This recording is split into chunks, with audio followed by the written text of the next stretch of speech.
prestation du Sénégal. Aurélien, le Sénégal qui est donc qualifié en demi-finale, mais sans avoir eu besoin d'efforcer véritablement. C'est ce que je disais tout à l'heure, je discutais avec Mansour. C'est une équipe, on a l'impression que à chaque fois qu'elle accélère, quelque chose se passe.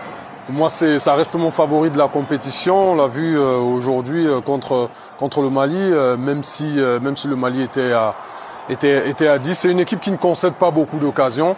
En plus, avoir récupéré son patron de la défense, je pense que c'est une équipe qui est assez complète. On voit les remplaçants qui entrent, qui ne font pas, qui ne diminuent pas, le niveau de cette équipe. Donc pour moi, c'est une équipe qui est assez complète, pas avec 11 joueurs, mais avec plutôt 18 ou 19.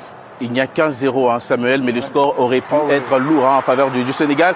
Sans un grand Djigui Diarra qui a réussi à ne pas sortir de son match, malgré l'erreur de Thomas sur l'ouverture du score. Ouais, mais c'est même pas une question de score, c'est une question que moi je trouve qui dégage une force tranquille. C'est-à-dire qu'ils savent à quel moment faire mal à l'adversaire, ils savent comment profiter des moments un peu faibles de l'adversaire pour aller les piquer. C'est une grosse équipe, c'est une équipe qui se qualifie régulièrement pour les Coupes du Monde, c'est une équipe qui reste sur... Elle a raté sa dernière CAN, mais elle est championne et ça l'a un peu libérée. Et elle a un effectif XXL. Moi, je varie pas.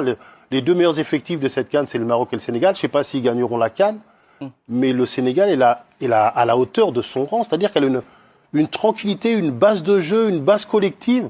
Même si elle ne gagne pas 5-0, vous la sentez très très forte, cette équipe.